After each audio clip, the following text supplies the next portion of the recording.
Hey there, it's Dave at No Recipe Required. Welcome once again to another video. We're going to do another meal kit review from Home Chef. We just got a package yesterday. I just take the whole box, throw it in the fridge, unpacked it, and we've got Italian wedding soup with pork meatballs. Looks pretty simple, looks pretty easy. We got pork meatballs and essentially a chicken broth with some kale, with a little bit of pasta here. I'm looking forward to cooking it. We'll go through it, we'll see how easy it is. We'll look at the ingredients, see if they're good. And at the end of the day, we're going to see, does it taste any good or not? I'll give you my honest thumbs up, thumbs down.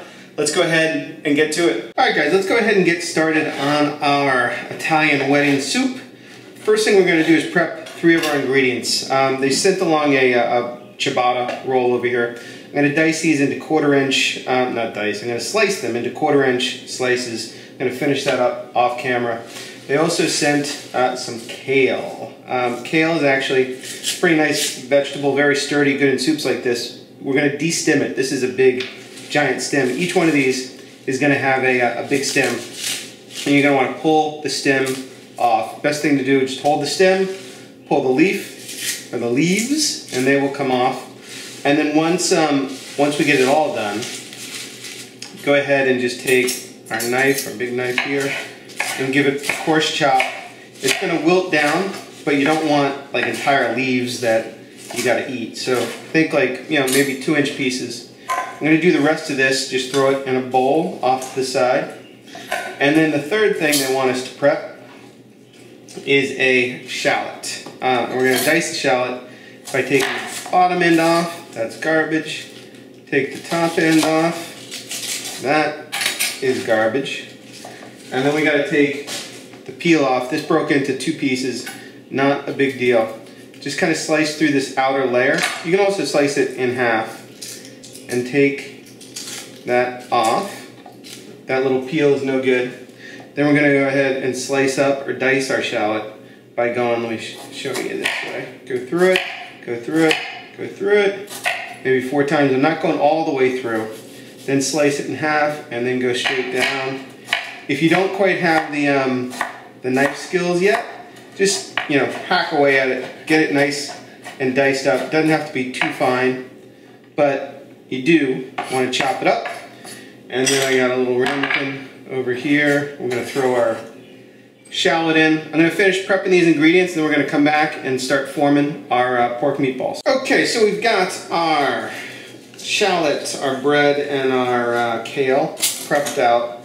This is the ground pork that came with the meal, and this is going to form, obviously, and maybe obviously our pork meatballs. In addition to the ground pork, we're going to mix in there half. And if you want to get super measured on it, go ahead and get super measured on it. I'm feeling pretty good eyeballing it. Half the Parmesan cheese, half the cornstarch that came with it. Cornstarch is going to kind of help bind the meatball together. And we're going to keep the rest of the cornstarch to thicken the soup.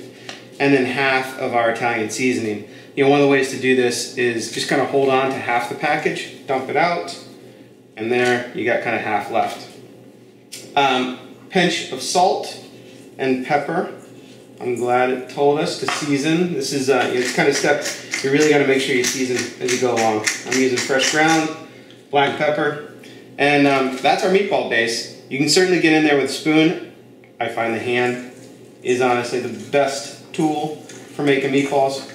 So we're just going to come back, mix this together, and once it's thoroughly mixed, we'll show you how to form the meatballs. Alright, so you do want to spend a couple minutes making sure you get everything incorporated nicely into the meat. You know, all those ingredients evenly distributed. And then I just kind of form it into one area, or one even log. And it says this is good for 8 meatballs.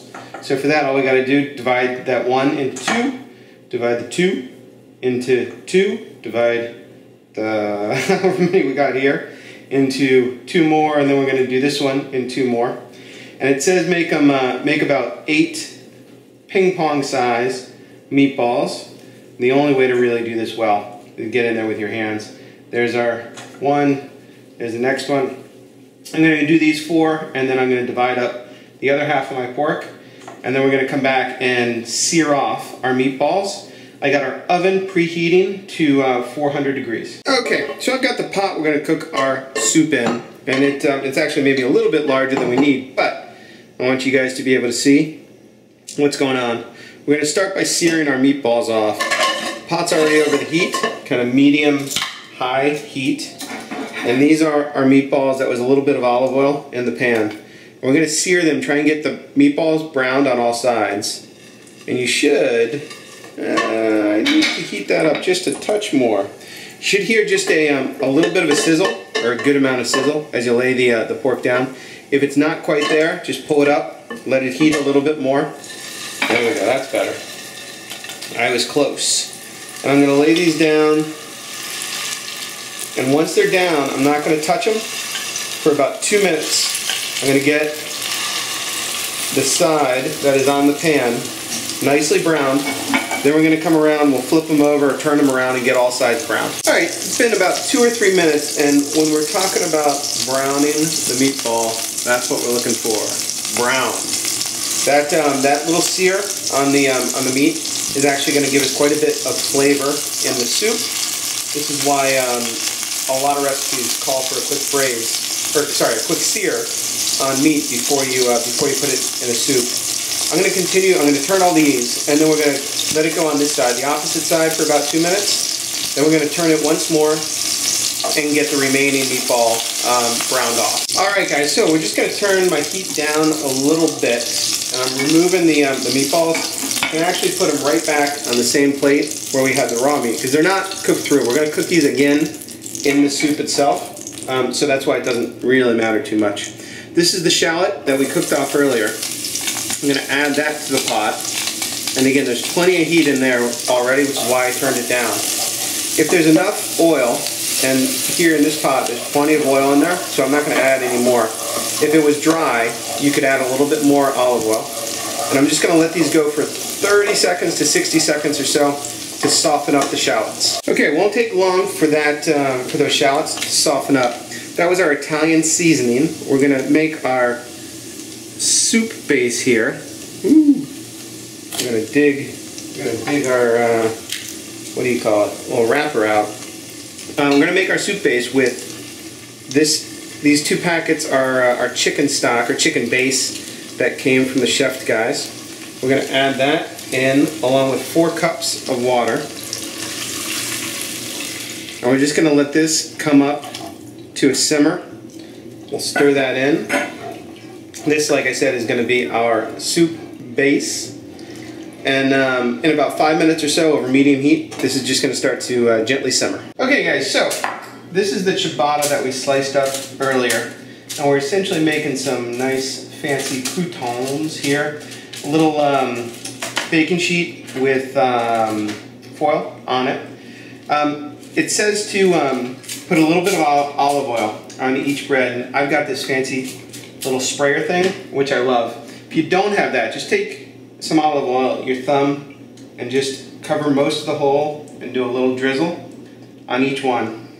That's going to give each piece of bread some good flavor, and as we bake it off in the 400-degree oven, kind of a nice little crispiness. And this is the Parmesan cheese that we saved. I'm giving each one of these a good pinch of Parmesan cheese. You can essentially use all of this. It says to leave a couple pinches for the finished soup, which we're going to do, but I'll be pretty generous on the bread. And once we get these topped, we're going to go into that 400-degree oven and let the bread bake for about 10 minutes or so. It says 10 minutes. I think that might be a little bit long, so I'm going to check it after 5. Alright, so over a good flame, our soup came up to a simmer as we were doing our bread, and I just popped it into the oven, or the bread into our oven. This is the remaining half cornstarch, which we're going to add. Now it says to mix it with water. You never want to add cornstarch to a dry cornstarch like this, to a liquid, or it's going to clump up. Instead, you got to add a little bit of, again, they say water, I say the soup. Why not? Just since it's right here. Once you mix it in, and this is going to help just thicken the soup a little bit. Once we get that stirred in, we're going to put that right back into our soup. These are the meatballs that we cooked off earlier. They're not cooked all the way through. They need a few more minutes, probably at least 5 or 10 minutes to cook through. And we're gonna add them. Now I gotta go wash that plate. We've got our pasta here. These are these, I forget what they call them, kind of little tiny short tube pastas. We're gonna add that in. They're gonna take about 10 minutes or so as well. And our kale, finally. You know, kale, like I said, very hard to green. There's not gonna be any problem with adding that in now as well. So all those things come in. The kale is going to wilt down really quickly once it hits that soup and kind of meld in. You want to make this, again, just simmer gently. Everything is going to cook. It's going to thicken a little bit. And the card says add a pinch of salt and pepper now. But honestly, I'm just going to wait. I don't want to taste it yet because the pork's not done. But I'm going to wait until the end, give it a little taste for salt and pepper. Alright, so I'm going to go ahead and grab our little crostini here. They're nicely browned. They actually did take 10 minutes or so. They're going to crisp up, get nice and hard. Great for dipping. My soup has been simmering away. I am going to grab my little meat thermometer now. I am 99% sure our meatballs have reached 160. They're actually all the way up to 190. So they are fully cooked through. The other thing you want to make sure on your soup here is the pasta is done, and this is a good time to taste it for flavor. So we're going to do both. So I think the pasta is good. It's still al dente for sure. Needs for me a good amount of salt. That was 3 kind of large pinches in there. A little bit of pepper. We're going to give that a final stir. And then we're ready to serve this up. All right, guys. So we've got our Italian wedding soup here. I'm gonna ladle it out. Let's make sure we get a good amount of that broth. The kale on there, and since this is 2 portions, we got 4 meatballs in each bowl. There we go. And spread those meatballs around a little bit. Definitely a lot of material, meatball and kale and pasta relative to broth on the dish here. This is the Parmesan cheese that we have. We're going to sprinkle this over top. We're going to go ahead and snap a picture or 2, and then we'll come back, give it a taste. Here, obviously, we've got our crostini, which we could put on there as well. And serve that up, Italian wedding style. All right, so we just plated up our Italian wedding soup. First thing I'm gonna do is try a little bit of this kale with the pasta in there. So it's got good flavor. There is a lot of pasta and kale and meatball and bread relative to the broth. So I actually maybe would have liked, maybe they throw an extra packet of the chicken stock in there. I think that would actually help with the flavor as well. And then maybe use 5 or 6 cups of the water instead of 2. We're gonna try the meatball with it.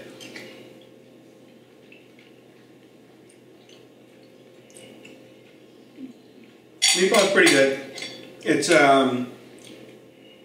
yeah, it's fine. It's not super flavorful. The whole dish, I think it tastes good. It doesn't taste all that strong or robust or flavorful. Again, I probably would have said maybe more shallot in there, maybe another one of those flavor packets. Would have liked a little bit more broth, but not a bad dish overall.